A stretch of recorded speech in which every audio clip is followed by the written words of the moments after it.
إنا أنزلنا إليك الكتاب بالحق لتحكم بين الناس بما أراك الله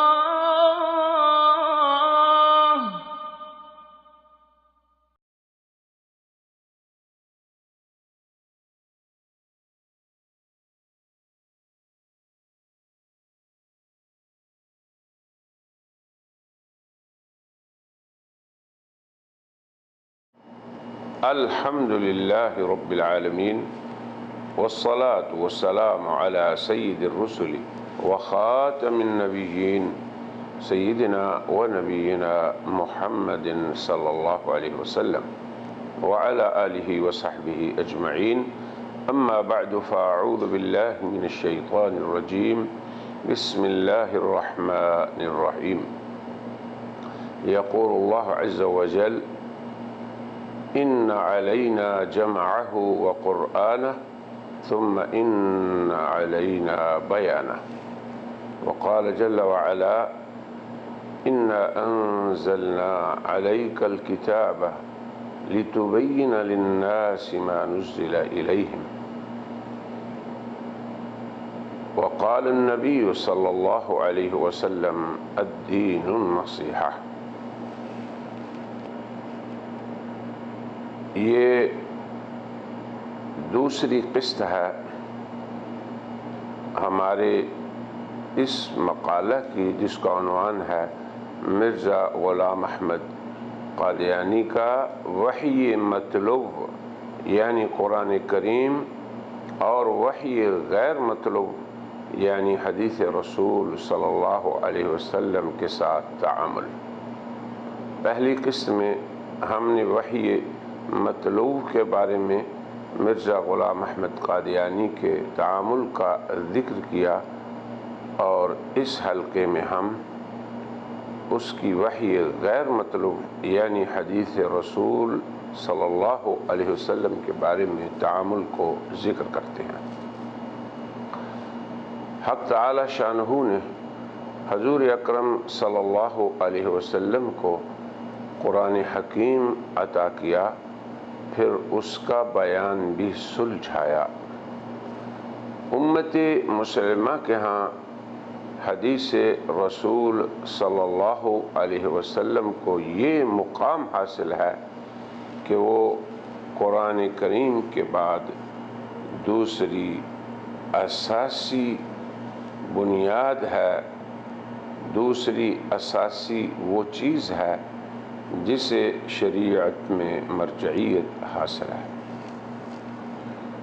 یعنی حدیث رسول اسلامی شریعت کا دوسرا ماخذ ہے۔ امت مسلمہ کا کوئی فرد ایسا نہ ہوگا جس کا دل حدیث رسول اللہ صلی اللہ علیہ وسلم کی عظمت سے لبریز نہ ہو، جو اس کی حجیت کے بارے میں شک کرے یا کسی دیگر کو تشکیک میں ڈالے۔ نیز امت مسلمہ میں آج تک کوئی ایسا فرد نہیں گزرا جو اپنے کلام کو کلام رسول صلی اللہ علیہ وسلم کا درجہ دے، مگر مرزا غلام احمد قادیانی وہ شخص ہے جس نے پوری امت سے ہٹ کر حدیث کے بارے میں ایسا معیار مقرر کیا، پھر اسے قادیانیت نے اس کی تجدیدات کا نام دیا، حالانکہ وہ مسلمات امت میں تحریفات ہیں۔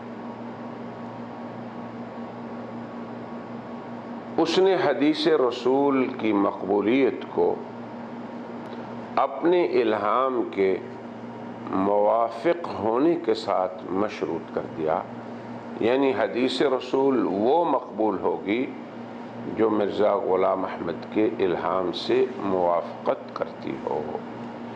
وہ اعجاز احمدی مندرج روحانی خزائن صفحہ 140 جلد 19 پر رقم تراز ہے۔ تائیدی طور پر ہم وہ حدیثیں بھی پیش کرتے ہیں جو قرآن شریف کے مطابق ہیں اور میری وحی کے معارض نہیں، اور دوسری حدیثوں کو ہم ردی کی طرح پھینک دیتے ہیں۔ یہ ہے وہ معیار جو مرزا غلام احمد نے حدیث رسول مقبول صلی اللہ علیہ وسلم کی قبولیت کے لیے پیش کیا، ورنہ معاذ اللہ جو حدیث مرزے کے الہام کے معارض ہو وہ اسے ردی کی ٹوکری میں پھینکنے والا ہے۔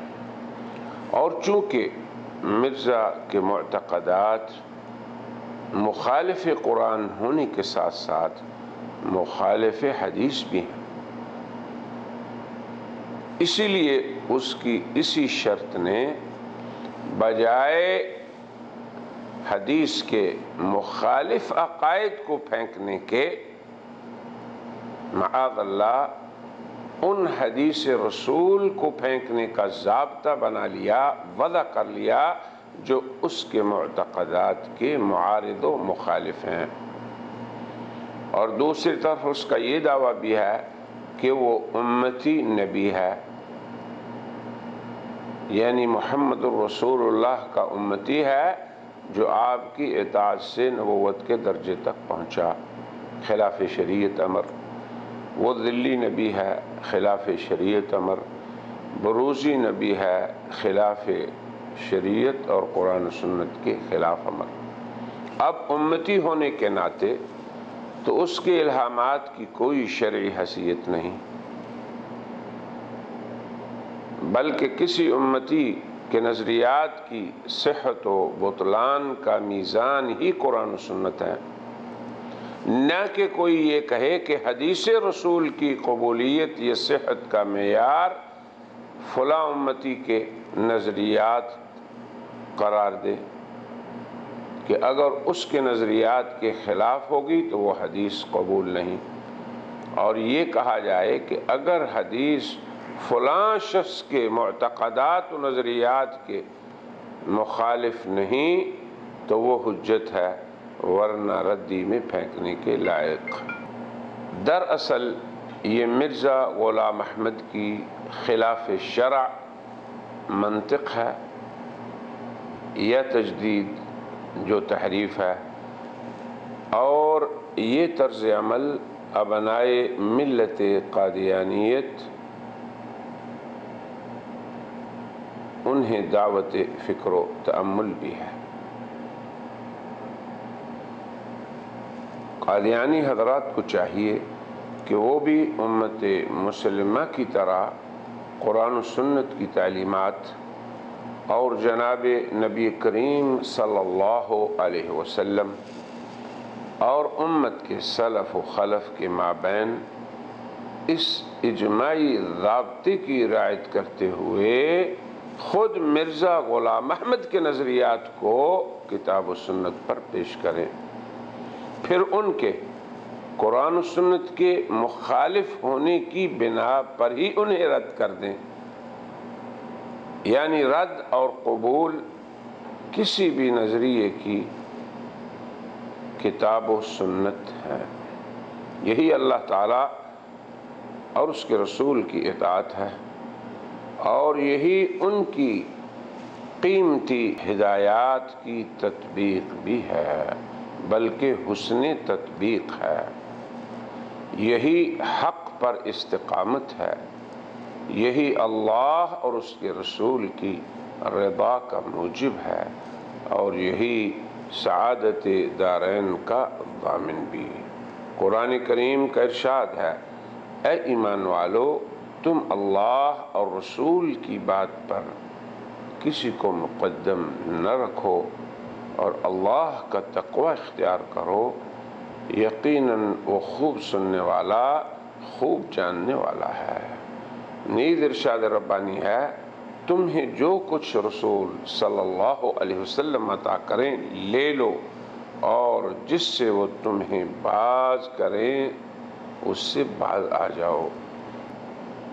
قادیانیت کا حدیث رسول کو مرزا غلام احمد کے مخالف نہ ہونے کے ساتھ مشروط کرنا یہ قرآن و سنت کی تعلیمات کی کھلی مخالفت ہے۔ پھر قادیانیت نے اس باب میں مزید مرزا غلام احمد کو کیا مقام و منصب دے رکھا ہے، اسے مرزا بشیر احمد ابن مرزا غلام احمد کی زبانی سنیے۔ وہ کہتا ہے قرآن کریم اور الہامات مسیح موعود دونوں ہی خدا تعالیٰ کے کلام ہیں۔ قرآن کریم اور الہامات مسیح موعود دونوں خدا تعالیٰ کے کلام ہیں، دونوں میں اختلاف ہو ہی نہیں سکتا، اس لیے مقدم رکھنے کا سوال ہی نہیں پیدا ہوتا۔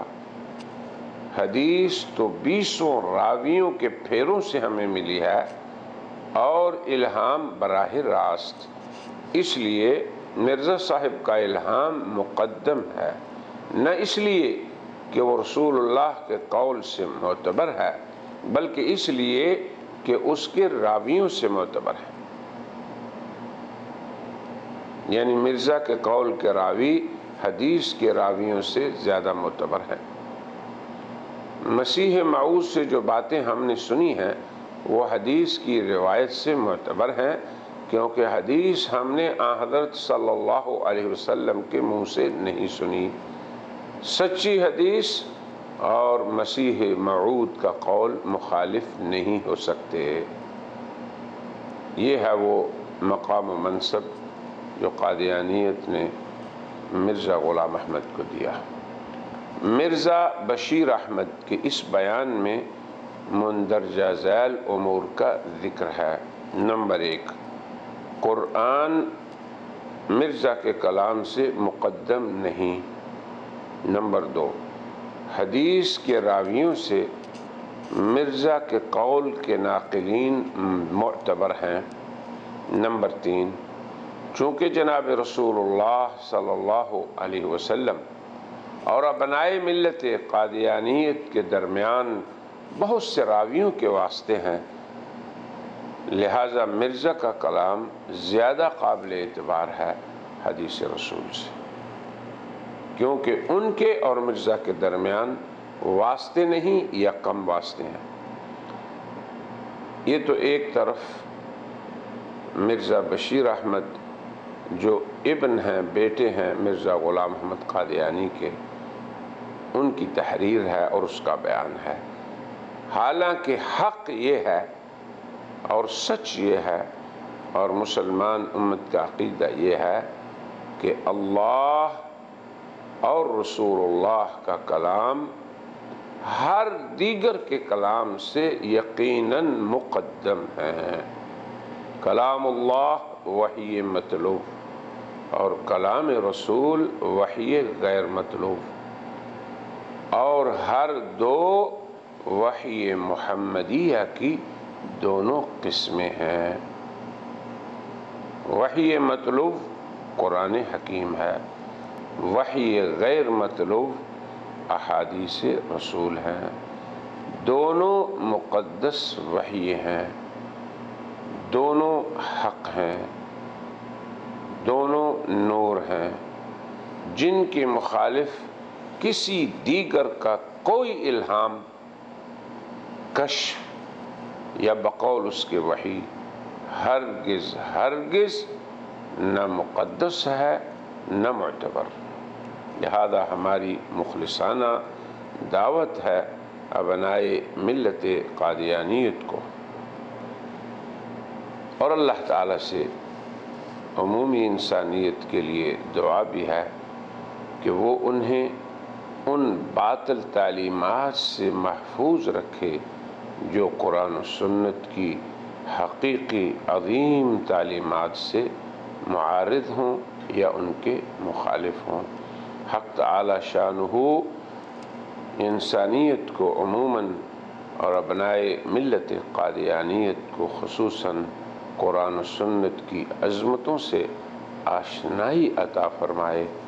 اور ان کی نورانیت اور روحانیت سے اور حقانیت سے مستفید فرمائے، کیونکہ جناب نبی کریم صلی اللہ علیہ وسلم کا ارشاد ہے، لوگو میں نے تمہارے اندر وہ کچھ چھوڑا ہے کہ اگر تم اس سے وابستہ رہو گے تو کبھی گمراہ نہ ہوگے، اور وہ ہے اللہ کی کتاب اور میری سنت۔ ہم اپنے دوسرے حلقے کا اسی پر اختتام کرتے ہیں اور پھر دعوت تأمل دیتے ہیں کہ ایک طرف تو اللہ کی کتاب جو وحی مطلوع ہے اور رسول اللہ کی احادیث جو وحی غیر مطلوع ہے، اس کے ساتھ امت مسلمہ کا تعامل ہے، اور وہ تعامل ان کے عہد اول سے آج تک اور تا قیامت ہے، اور دوسری طرف ان دونوں وحیوں کے ساتھ مرزا غلام احمد قادیانی کا تعامل ہے۔ ابنائے ملت قادیانیت دونوں میں مقارنہ کر لیں تو انشاءاللہ ان پر سبیل ہدا اور صراط مستقیم اللہ تعالیٰ کے فضل و کرم سے واضح ہو جائے گی۔ وآخر دعوانا ان الحمد للہ رب العالمین۔